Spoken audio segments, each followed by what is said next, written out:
Puzzles and Paradox, Body Mapping and Biotensegrity, presented by Doug Johnson, Professor of Piano, Berklee College of Music in Boston. Obrigado pelo convite para apresentar na sua conferência. How can we reconcile conflicts of reason and intuition? These images are beautiful. The comparison between the child and this model evokes an intuitive response. We recognize a springy resilience and flexibility in both the child's spine and the model. We know that the child has a spine with 24 vertebrae. Something that is less intuitive is that the child's vertebrae do not press directly from one to the next. The model demonstrates this beautifully, but it is also clear that this model is in no way a direct representation of the child's spine. This model is a fascinating metaphor, but it is not science. Tensegrity models are remarkable and we learn important things from them, but it is important to be clear that we are not these models. You cannot do a dissection and find these structures in the body. While a lovely metaphor, the simple idea that this model is the body can make biotensegrity seem like a pretty crazy theory. Purely as tactile metaphors, these models would still have value for therapists, movement educators, and artists. But if these models do not actually represent bones and tendons, do they actually have relevance in a scientific understanding of the body? Traditional biomechanics uses the science of architecture and motion. It uses formulae and calculations to generate clear numerical results. Because of this rigor, it is considered a hard science. In biotensegrity, we are not able to generate such apparently clear measurements and definitive results. A deterministic system is one where the resolution of forces can be understood, predicted, calculated, and measured. A nondeterministic system can be understood as a black box. While we can measure the input and the output, we cannot know what happens inside the black box. Although we can measure external forces, such as gravity, input, and the pressure on a force plate, output, we cannot know how these forces are resolved inside the body. How does the science of biomechanics produce such clear and apparently deterministic results? If you have had experience with dogs, but have not been around cats, you might reasonably say, a cat seems very much like a dog. I will assume it is essentially like a dog. I will treat the cat as if it were a dog and proceed accordingly. Similarly, in biomechanics, basic assumptions are always being made. Free body diagrams assume that the body has simple levers and motor units. Calculations are done as if there are simple fulcrums in the body that can be isolated. But the fact remains that the body is a non-deterministic system, in spite of the apparent clarity and certainty of the calculations. To the end of developing a meaningful sense of how the body works, it is very important to understand and remember that the calculations that are central to traditional biomechanics are made as if the body consisted of isolated fulcrums and levers. This is the fine print in the contract.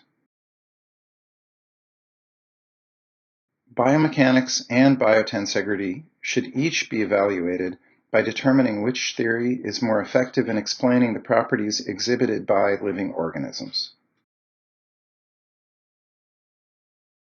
Intuition and paradox. I know that Glenn Gould was one of the best pianists in the world and moved with great grace and freedom to create his music. Some say that he had bad posture. But this is a paradox. It is not possible to perform at the limits of human potential while using one's body poorly and inefficiently. Where do we get our conception of good posture? Where does our intuition come from? What are the lenses through which we see and understand the world?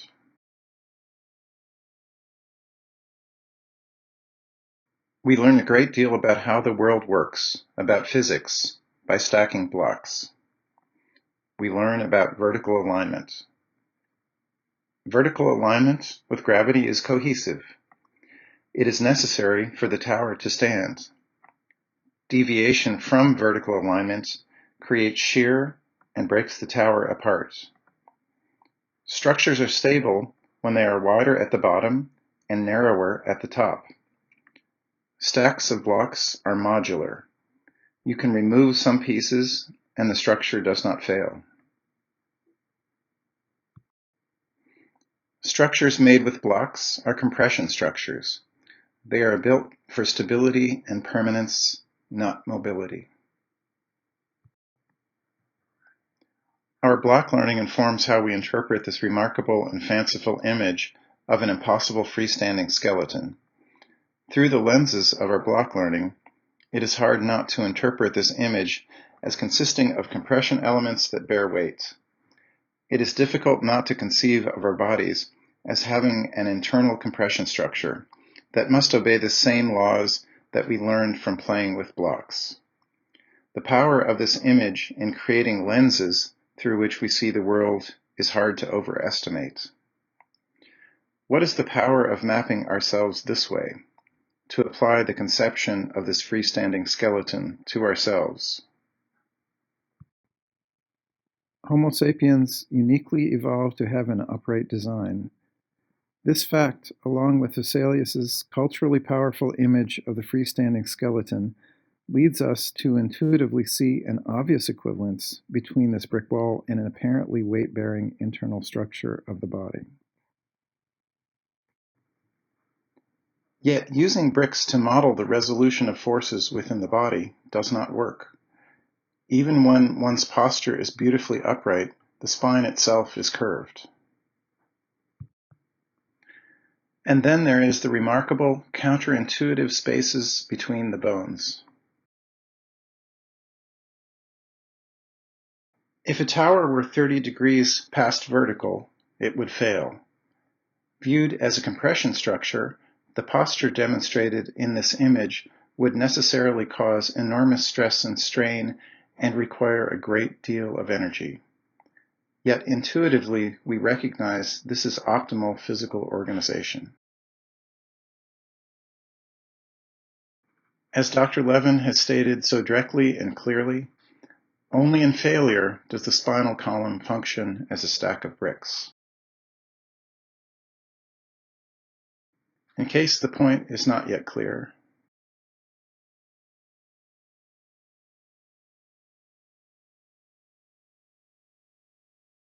we learn about structures playing with blocks. We learn about leverage and motion from playing in the park. This teeter-totter is a Class 1 lever.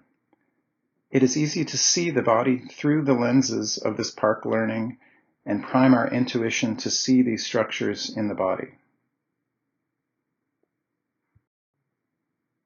The contrast between the simplicity of the levers and the complexity of the anatomical structures is worth noting. Also important is the difference between the images of the body, which are maps created using the lenses of intuition and assumptions about the structures being mapped. Consider the degree to which a map of São Paulo is not São Paulo.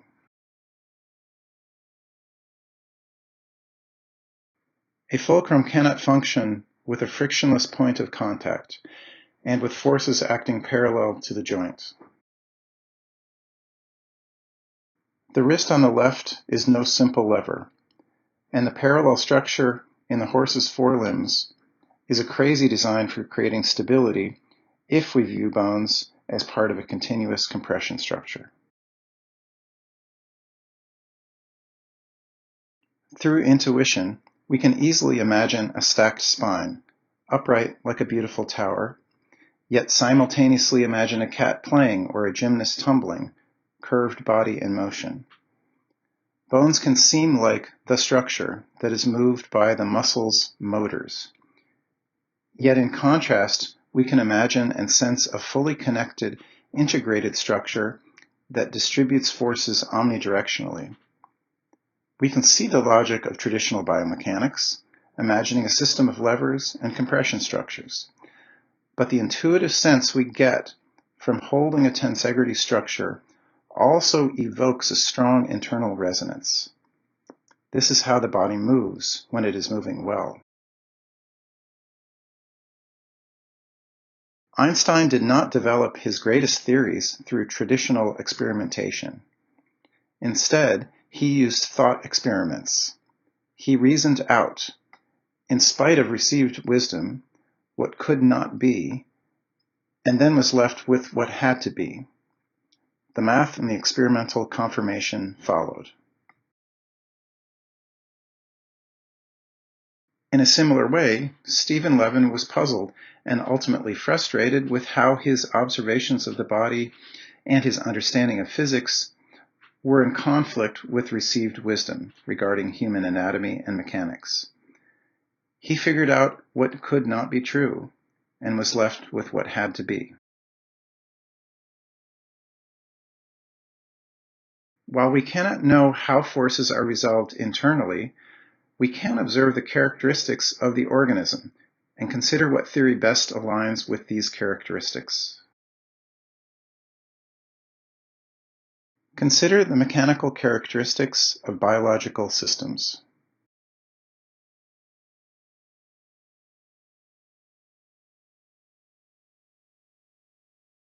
Lever systems,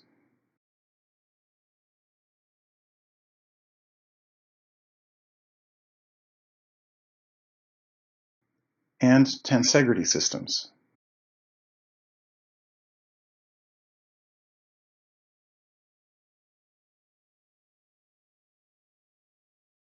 Consider what cannot be. What is left is what has to be. The math and the experimental observation and proof of concept is following.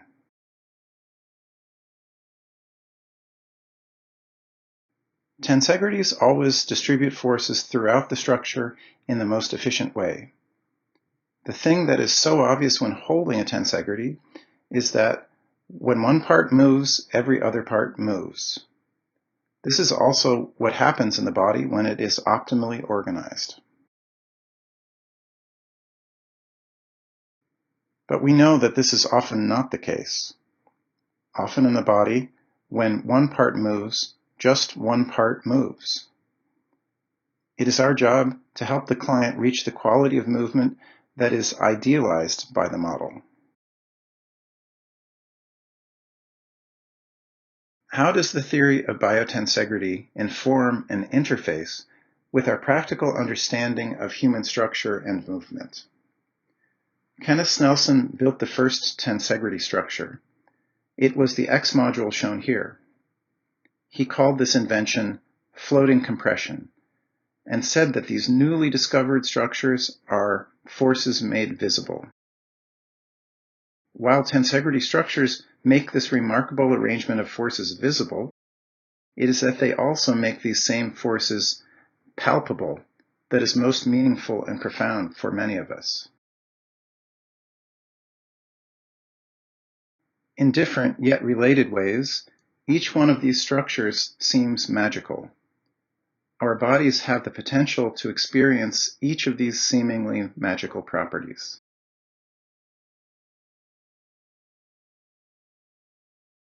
One structure magically floating above the other, without what most people intuitively think of as support.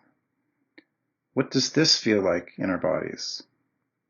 Imagine that the floating X is your thorax, or your shoulder girdle, or your neck and head. Remember that while these structures are not direct representations of our anatomy, they are representations of the same forces made visible that animate us. Our bodies obey the same laws as strut and cable tensegrities. How does it feel if you imagine that the upper X is not floating in this tensional network, but is instead supported by a compressional column.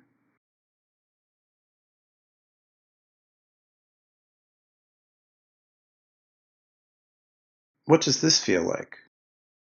The term spinal extension isolates the spine in our thoughts. Instead of the isolated spine extending, the whole body reconfigures in extension. Which feels better in the lower back?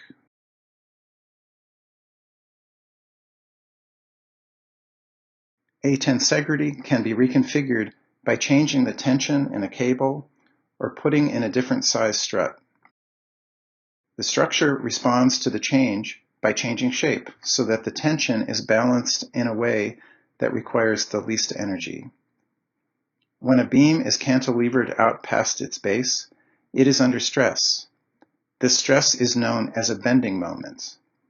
It is remarkable that while the Snelson sculpture is cantilevered out past its base, it does not experience any bending stresses or strains. All of the forces are delivered in straight lines.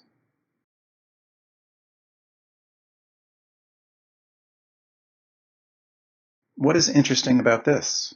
Arches are very common, but this is not a common arch. It required force to create the curvature or bend in the structure. This bending branch is under stress and strain. With enough weight, the branch will break. This diving board is under stress. Does the body undergo this kind of stress when bending? Why might bending cause stress for some and not for others? Although the tensegrity arch is bending, no individual strut or cable in the structure is bending. Even though the whole structure is bending, the forces within the structure are all distributed as efficiently as possible in straight lines. What does it feel to bend and feel that while your shape is curved, no part of your structure is bending? To paraphrase Steve Levin, we don't bend, we reconfigure into a shape that is arched or curled.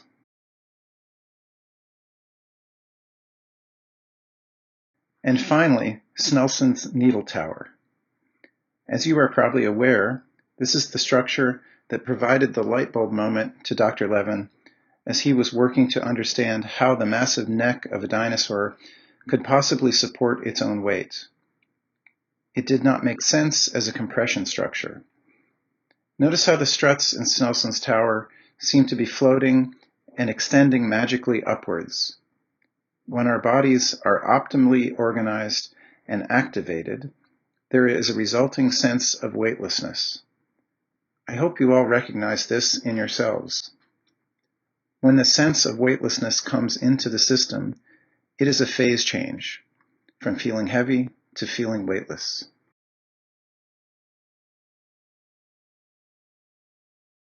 Citroëns are known to have a very special hydraulic suspension system that makes the car seem to float. Imagine this was your car, but the suspension system was broken. It looks fine from the outside, but the ride would be rough. Getting around would be difficult. You might assume that this is just the way it is, and could not get any better. Before this car starts, it is heavy. On ignition, it is buoyed up. This buoying up results from the activation of the car's hydropneumatic suspension system. This system creates and manages pressure. While this might seem like a fanciful analogy, we create stability and resilience in our bodies by managing intra-abdominal pressure.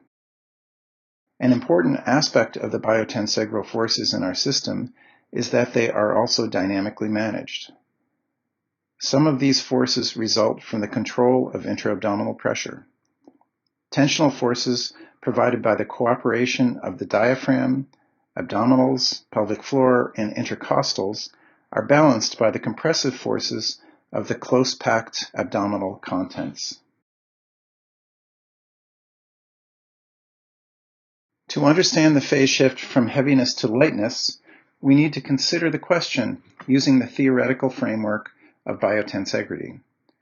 These are questions of the dynamics of the system. Dysfunction or pathology in the body of this type can be considered in the realm of dynamical disease.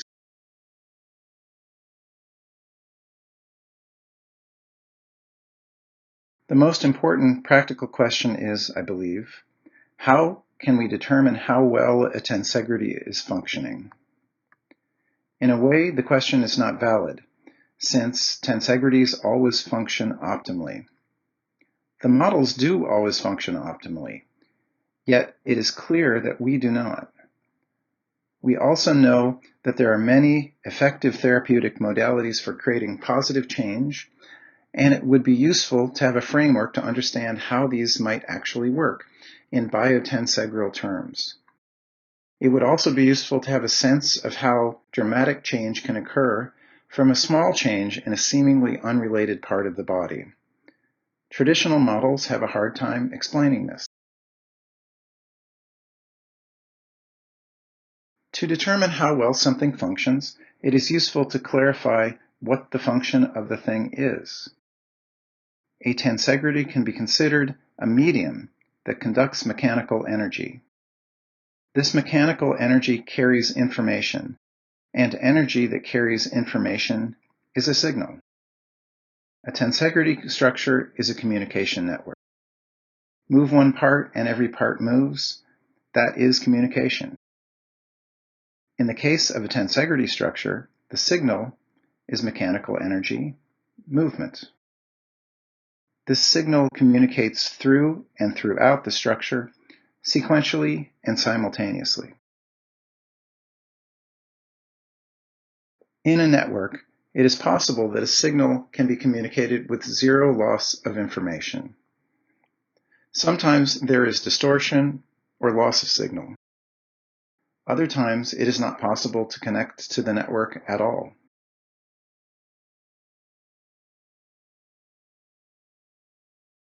Consider this Tom Fleming's tensegrity tower. Every external impulse is clearly communicated through and throughout the entire structure. Aside from structural damage, there are two ways that the system can fail.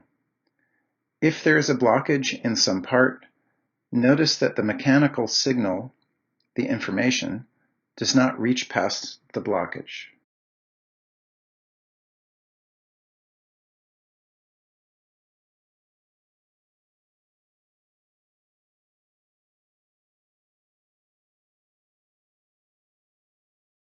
The other way that the system can fail is with collapse.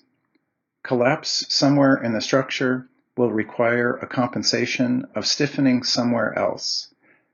Notice in this image that both patterns of collapse and stiffening are present. Either way, the biotensegral system is impaired in its function as a communications network.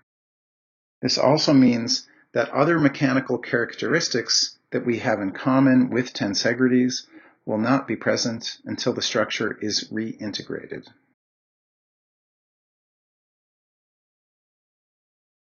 Viewed as a communication network, it is easy to see how small changes can block communication or reestablish communication. Sometimes a small change, like the locking of a wrist, can negatively affect the function of the whole body. Mobilizing a locked rib can reestablish the body's integration. Try doing what you see in this picture. Alert, happy, open, arms out, and in particular, explore the open hands extending out and up. Notice how this unity of being creates physical integration and equal tonus. Here are examples of clear intention, generating integration and equal tonus throughout the body. Consider the different amounts of muscle tone required to hold each of these rackets. The strength used to play badminton is much more than for ping pong, and the tonus required for tennis is much more than that required for badminton.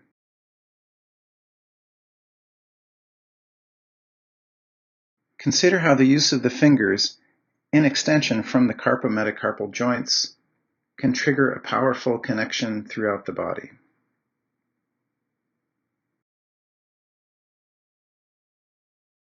For these dancers, the use of the hand is not just for style, but also triggers integration, improving stability and balance.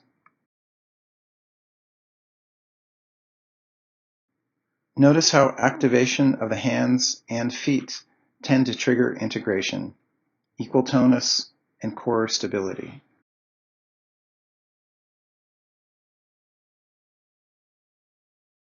This is a picture of my daughter and a kitten going to the piano keys with a beautifully integrated extension throughout the whole body.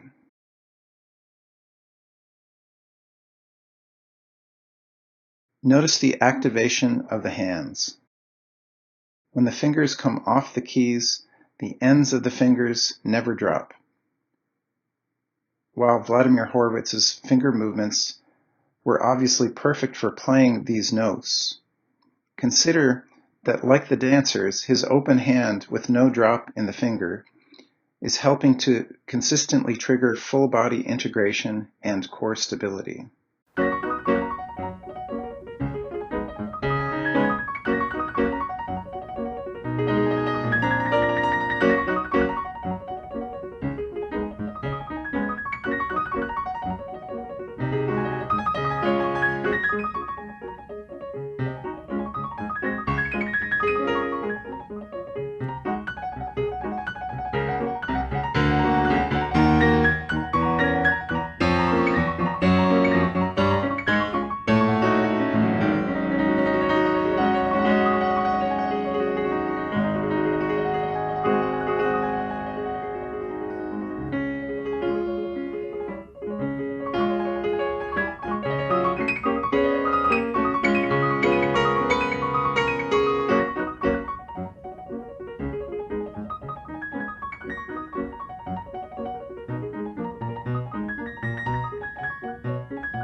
Our body map is the internal representation that we all have of ourselves.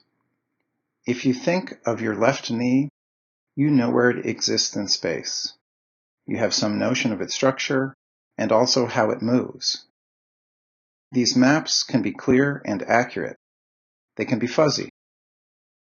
They can also be very clear, yet very inaccurate.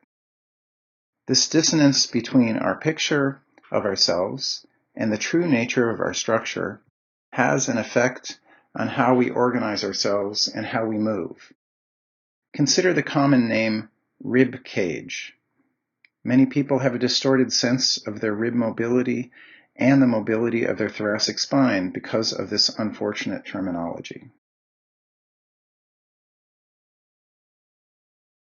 Many people imagine their wrist is like a hinge, their palm is a solid structure, and that their thumbs just have two joints instead of connecting directly to the wrist bones.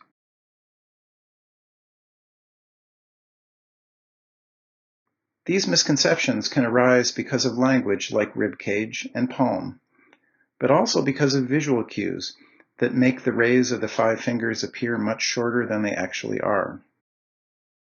These mismappings can dramatically limit our potential for free and efficient movement. If our body map is informed by this schematic representation of the elbow, how might it influence our physical organization and movement? When presented with this model, it is difficult not to embody the assumptions that are being made. That we are essentially machines with isolated levers, muscles that shorten and tighten to move bones. To isolate movement at this joint, I need to prevent everything else from moving. Try moving like this picture. What happens in your thoracic spine, ribs, hip joints? What happens to your breath?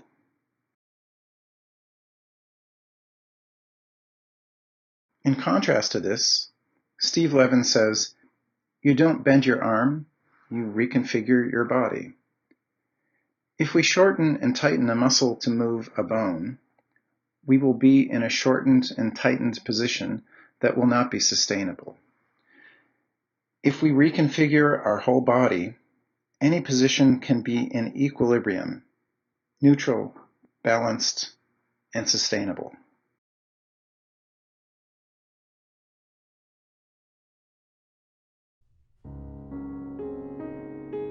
This is a student from the University of Brasilia. She is a violinist who had neck and back pain. If one plays an instrument by locking a part of the body so that other parts can move, it will result in stretching, stress, and strain. Here you can see that she is not moving parts, but instead is constantly reconfiguring, changing shapes, and stable at every point. Not only was the pain gone, but she was obviously enjoying moving in this way.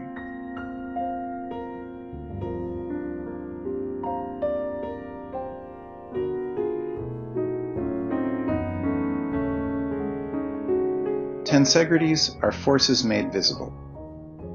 Also made visible are possibilities of configuration, relationships between parts, and a seemingly magical relationship to gravity and the earth.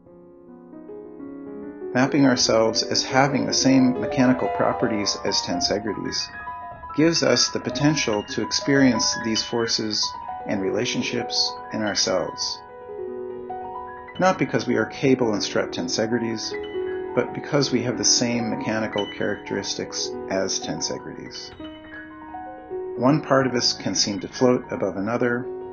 We can curl without bending, extend out without strain, and while seeming to defy gravity, auxetically expand, lengthening up towards the sky.